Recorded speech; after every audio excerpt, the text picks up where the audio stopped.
Good day. Today I will share with you the topic on the 21st century skills, technology, and innovations in teaching and learning.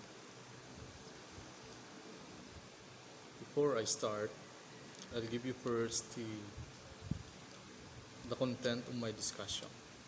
So these are the forces of the 21st century skills and innovation, characteristics of the 21st century learner, characteristics of the 21st century teacher, characteristics of the 21st century classroom, and last one, attributes of 21st century graduate. Over the past decade, in education, government policymakers, school administrators, and teachers continuously searching new ways of doing things to improve learners' competencies and compete globally. We often seek new things that can help education systems adapt to a changing world, corresponding to growing demands from the labor market, to new social, environmental, and economic challenges, and the development of policies and procedures in the lives of next generation. The 21st century society is constantly evolving as a result of students' need to have the ability to become lifelong learners in order to adapt to changes and succeed in modern society, according to Mauch et al. 2001. Globalization and technology advancement are the key drivers for a lifelong learning skills, and students need to adopt these skills sets, otherwise they will not become successful in later life. 21st century education is an education where students work with real-world applications on inquiry-based real-world challenges, acknowledging the connected digital world they live, where they can communicate and learn globally, and where actionable thinking, innovation, creativity, and problem solving are actively taught, encouraged, and nurtured. So, what do we mean of 21st century skills? The term 21st century skills refers to a broad set of knowledge, skills, work habits, character traits that are believed by educators, school reformers, college professors, employers, and others to be critically important to success in today's world, particularly in collegiate programs and contemporary careers and workplaces. Generally speaking, 21st century skills can be applied in all academic subject areas and in all educational, career, and civic settings throughout a student's life. So, what are the forces of 21st century skills? The forces of 21st century skills are critical thinking, creativity, collaboration, communication. These four skills are essential for modern students to succeed in school and the workplace.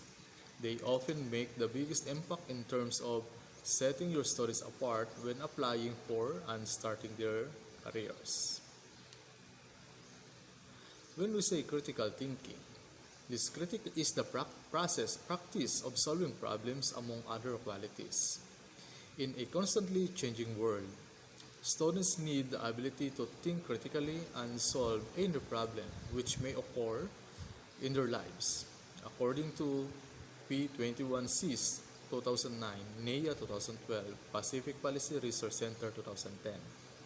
Constant technological advancements mean that students need to be prepared to adapt to any change and continue to perform at their potential, both in their education and the future employment. To be able to adapt to change effectively, students need to have the ability to make connections between information and arguments, interpret information to draw conclusions, and reflect critically on learning experiences and processes. To adapt, students need to have the ability to solve problems in both a conventional manner and through the use of innovation. This ability will allow students to adapt to any changes in future employment, allowing them to continue as an effective team member. Critical thinking empowers students to discover the truth in assertions, especially when it comes to separating fact from opinion. With critical thinking, students don't just learn a set of facts or figures. Instead, they learn how to discover the facts and figures for themselves. Second, creativity and innovation. Creativity is the practice of thinking outside the box. Creativity is as important in education as literacy, and we should treat it with the same status, according to Sir Ken Robinson 2013. Today, creativity and innovation are critical skills for students to possess. Not only are these capacities fundamental drivers in the global workforce, but they are rapidly becoming key requirements for success personally and professionally. Both the National Education Association 2012 and Andin and Murphy 2008 believe that if children are leaving school without having this innovative capacity and not knowing how to be creative, they are at risk of being underprepared for the workforce and challenges that society brings. Creative skills and innovation are highly desired in the 21st century learner. 21st century children need to be able to think creatively, work creatively with others, and also implement innovation in their everyday lives. This means that students need to be capable of developing creative solutions to the many problems and challenges that may face and that the 21st century brings, according to DELP 2011. Creativity allows students to embrace their inner strengths from big picture planning to meticulous organization. Third and fourth, collaboration and communication. Collaboration is the practice of working together to achieve a common goal. Children are growing up in today is a world where communication, collaboration, and teamwork is essential. According to Andin and Murphy 2008, due to the increasing improvement of technology and economic globalization, these skills are now absolutely necessary. Without them, students would not succeed in modern society, by DELP 2011 and NIA 2012. Effective collaboration requires to learn to respect each other's differences and use their different personalities. This allows children to collectively solve problems as a team, creating and innovating original ideas. Learning to collaborate effectively will greatly increase any given student's employment opportunities in the future, as the collaboration of knowledge is a key factor in today's global corporate world. The ability to communicate effectively is an essential ingredient in any successful collaboration between students. Students need to have the ability to present their ideas articulately through a range of oral, written, and nonverbal communication platforms. In order to become an effective communicator, students must first learn to listen effectively. Listening effectively will aid in the development of communication within a team environment, where communication and collaboration is used in a range of team and pair and share activities, as well as in group and partner discussion. Using communication in a group context will enable students to teach one another, sharing skills and knowledge to develop the group's overall intelligence. Once communication and collaboration is being used effectively, students must learn to adapt their skills for a range of purposes in a variety of diverse environments. Collaboration and communication can be further developed through the use of multimedia and technology by students to achieve collaborative. To really succeed, students need to use all four of these skills together. Now, next, characteristics of the 21st century learner. So these are the behaviors or attributes of the modern or the 21st century learners that we have inside the classroom. First, they are open to change. They like choice. They need alternative methods to complete tasks. They are inclusive, know where to go to find information. know that they are the future, have a can-do attitude. They demand the freedom to show their wild creativity. They back and rot learning and memorizing. They are practiced users of digital technology. They are more likely to take risks. They learn by doing. They are group oriented and social collaborative amazingly well. They like to be in control. They prefer to use technology to study at any time of the day or night. They value time off because they view life as uncertain. They are better educated than any generation before them. They think differently. They have multicultural awareness and appreciation. They thrive in an atmosphere of controlled challenge, and they increasingly aware of the world around them. And last one, they want to have a say in their education. They'll respond better when their voices are heard. And likewise, what are the characteristics of the 21st century teacher? First,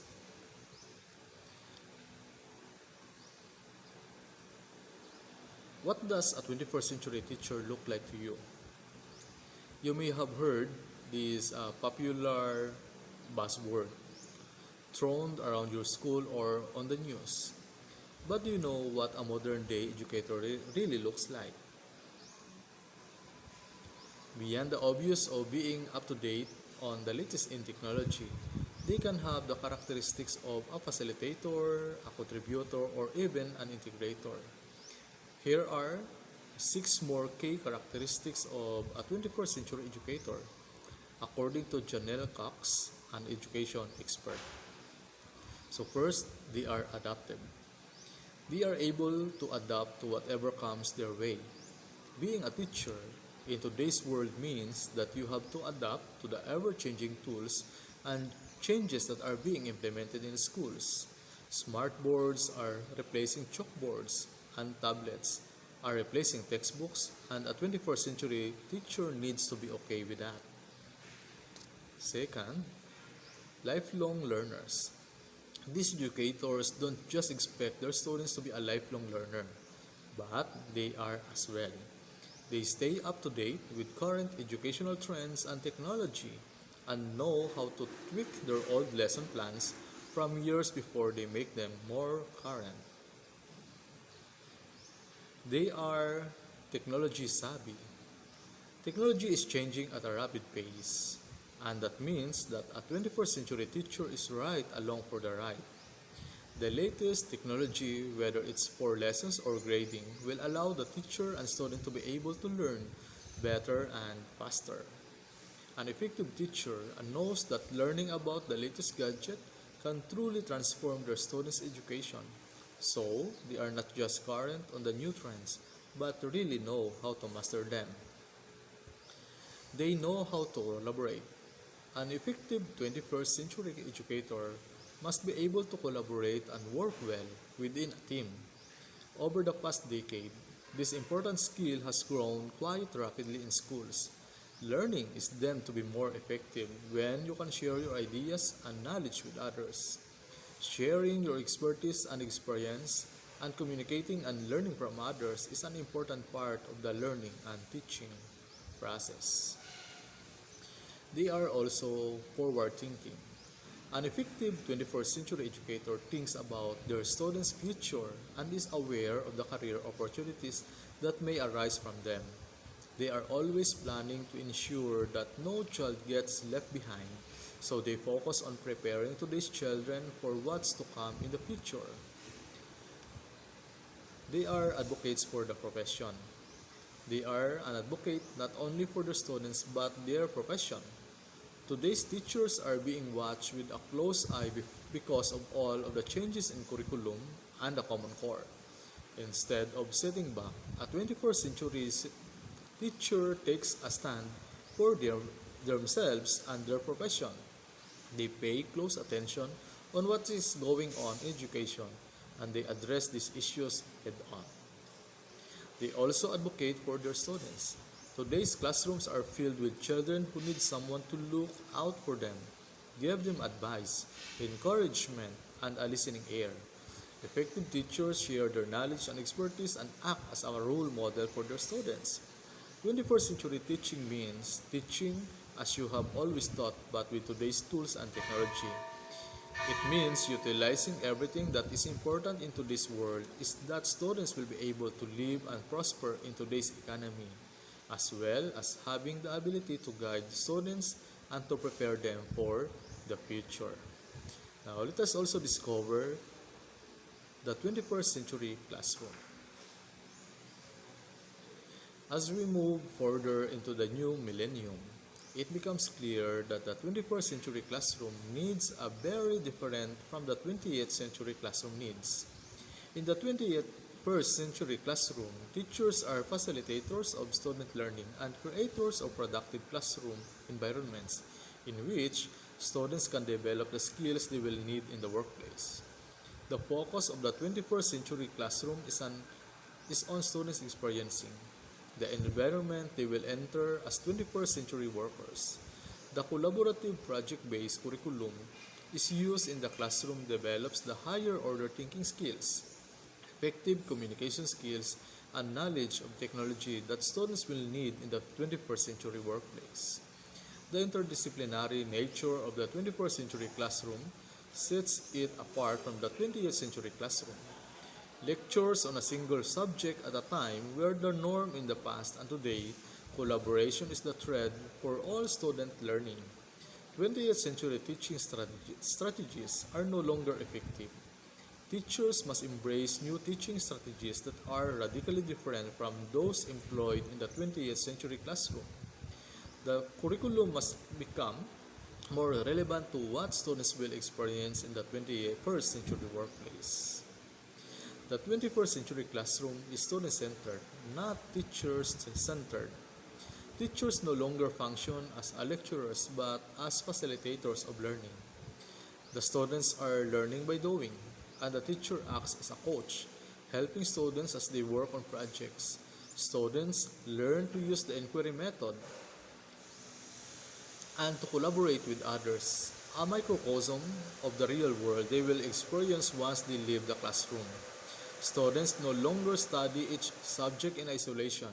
Instead, they work on interdisciplinary projects that use information and skills from a variety of subjects and address a number of essential academic standards. Textbooks are no longer the major source of information. Students use multiple sources, including technology, to find and gather the information they need. They might keep journals, interview experts, explore the internet, or use computer software programs to apply what they have learned or to find information. Instead of being reserved only for special projects, technology is seamlessly integrated into daily instruction. In this new classroom, flexible students groupings based on individuals' needs are the norm. The teacher still uses whole group instruction, but it is no longer the primary instructional method used. Teachers assess student instructional needs and learning styles, and then draw on a variety of instructional and learning methods to meet the needs of all the students in the classroom. Just as student learning has changed, so has assessment of that learning. Teachers use a variety of performance-based assessments to evaluate student learning. Tests that measure a student's ability to memorize and recall facts are no longer the sole means of assisting students' learning. Instead, teachers use student projects, presentations, and other performance-based assessments to determine students' achievement and their individual needs. The goal of the 21st century classroom is to prepare students to become productive members of the workplace. Okay. Next, what do employers think of the 21st century graduate?